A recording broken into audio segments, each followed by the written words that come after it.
16-17 বছর ধরে যারা শেখ হাসিনা এবং স্বৈরাচারী বিরোধিতা করেছে, বড় রাজনৈতিক দল হিসাবে বিএনপি এবং অন্যান্য যেসব রাজনৈতিক দল ছিল তাদের সঙ্গে মিলেমিশে কিন্তু আন্দোলনটা করেছে। শেষ 1 মাসের লড়াইটা ছাত্ররা একটা ভূমিকা পালন করছে। এটা তাদের পিছনে রাজনৈতিক দলগুলো ছিল আর কি। না, এটাও নতুন কোনো ঘটনা না। এটাও বাংলাদেশের রাজনীতিতে, যদি আমি পাকিস্তান আমল থেকে এই পর্যন্ত আসি, অসংখ্য ঘটনা আমি দেখতে পাবো। গৌরবগাথা সব কিছুই ছাত্রদের, কিন্তু চূড়ান্ত বিচারে পরিবর্তনে তারা পতাকা উত্তোলন করলো, মানে শাসনের আসনে গিয়ে তারা কিন্তু নির্দ্বিধায় রাজনৈতিক দলের নেতৃত্ব মেনে নিছে। এই প্রথম তারা শুধু একক দাবিদার হচ্ছে না, অন্যান্য রাজনৈতিক দলের যে কন্ট্রিবিউশন, অংশগ্রহণ, সেটাকে তারা ফুৎকারে উড়িয়ে দিতে চাচ্ছে। সম্প্রতি ডক্টর মোহাম্মদ ইউনূস সাহেবও যে নতুন কিছু বলছেন তা না, তিনি জাতিসংঘে যেভাবে গিয়ে যে ভূমিকা পালন করছেন সেটা দুঃখজনক। একটা মাস্টার মাইন্ড খুঁজে বের করেছিলেন, তিনি নিয়ে গেছিলেন। সেই মাস্টার মাইন্ডের এখন কি কাজ জানি না, সব উপদেষ্টা বানায়, তার সকল সুযোগ সুবিধা মানে ট্যাক্সের টাকায় ভোগ করছে, কিন্তু তার কি কাজ? তার তো কোনো মিনিস্ট্রিও নাই। তাকে আমেরিকান প্রেসিডেন্টের, সাবেক প্রেসিডেন্টের সামনে হাজির করে তিনি যে কাজ করেছেন তাতে মনে হয়েছে যে আন্দোলন ইতিহাস বলতে যেটা দাঁড়ায় তার দিকে তার কোনো নজরই ছিল না। সেটি তিনি অবশ্য পরে পরিবর্তনও করেছেন ডক্টর ইউনূস, তার স্টেটমেন্ট কিচ্ছু করে নাই। তিনি যে অবহেলার দৃষ্টান্ত রেখেছেন সেটা আমার কাছে মনে হয়েছে এটা রাজনীতির সঙ্গে এক ধরনের প্রতারণা করেছেন তিনি রাজনীতির প্রধান চেয়ারে বসছেন, কিন্তু রাজনীতির লোক না, এটাই তিনি প্রমাণ করার চেষ্টা করছেন। এখন আবার হঠাৎ করে তিনি দল গঠনে মেতে গেছেন। এখন যে ঘটনাগুলো তিনি করছেন, তিনি জানা বোঝার লোক। তিনি বাংলাদেশের ধরেন সুনাম অর্জনে তার ব্যক্তিগত উদ্যোগ প্রশংসিত, কিন্তু রাজনৈতিক বিবেচনায় যদি তাকে আমি ধরি, যেমন এই যে সরকার গঠন প্রক্রিয়াতে তিনি সেই সময় প্যারিসে ছিলেন একটা অলিম্পিক উদ্বোধনের জন্য। বাংলাদেশ তারই কারণে 4 দিন সরকার শূন্য ছিল এবং যে কোনো বিপদ ঘটতে পারত। সেটা কতটা তিনি গুরুত্ব নিয়েছিলেন আমি জানি না, তবে ওই 4টি দিন প্রমাণ করে যে তিনি বাংলাদেশের রাজনৈতিক প্রেক্ষাপটের থেকেও ফ্রান্সে বা প্যারিসে অলিম্পিক উদ্বোধনটাকে গুরুত্বপূর্ণ মনে করেছিলেন। এটা কেন জানি বারবার আমার কাছে অপারেশনও ছিল ওনার একটা। তো যেভাবে আমি তাকে রক্ষা করার চেষ্টা করি না কেন, তিনি এই কারণে আসেননি, ওই কারণে আসেন না, এত বড় একটি গণঅভ্যুত্থানের পরে স্ট্রেচারে করে আসার কথা, এটা এমন একটা গুরুত্বপূর্ণ ঘটনা, কিন্তু আমি সেটা ব্যক্তিগতভাবে দেখি না। আমরা ছাত্রকর্মী ছিলাম তো, সেখান থেকে উঠে আসার অনেক বিষয়ে আমরা জাতীয় রাজনীতির ক্ষেত্রে কোনো ক্ষেত্রে সমর্থন পাই নাই বা বিরোধিতা পাইছি, সেটাও আমরা কোনো সময় ব্যাখ্যা করি না। আমরা আমাদের কাজগুলো করার চেষ্টা করেছি। আমরা সব ছাত্র নেতৃত্বই ধাপে ধাপে যদি আলোচনা করা যায়, কেউ সফল হয়েছেন, কেউ হয় নাই, কিন্তু তারা কাজ করার চেষ্টা করছে। এই ক্ষেত্রেও ছাত্ররা ভূমিকা পালন করেছে।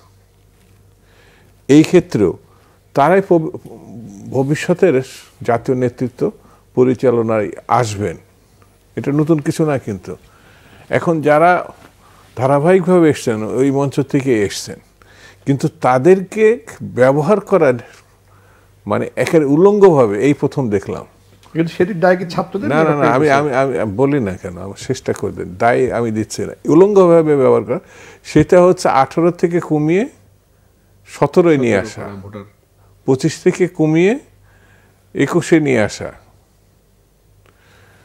এতটা প্রতারণার মুখোমুখি রাজনীতিকে নিয়ে করা ঠিক না। মানে আছে না, বৃদ্ধ বয়সে এরকম দৃষ্টান্ত সৃষ্টি করা আমার চোখে খুবই নগ্নভাবে প্রকাশ পেয়েছে। রাজনীতিতে একটা প্রতিযোগিতামূলক ঘটনা থাকবেই।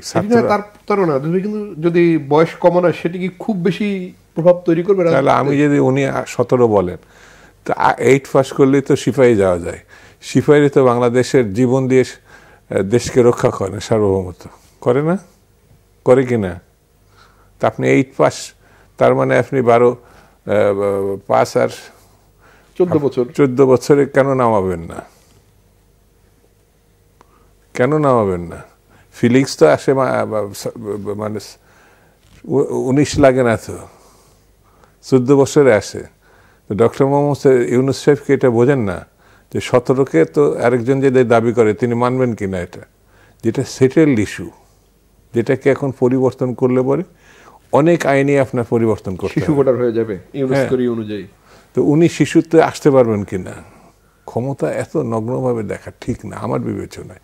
এটা একটা ইতিহাসখ্যাত গণ-অভ্যুত্থান, এই সঙ্গে যারা যুক্ত আছেন তারা ধারাবাহিক কারণে এই সামনের দিকে আসবেন।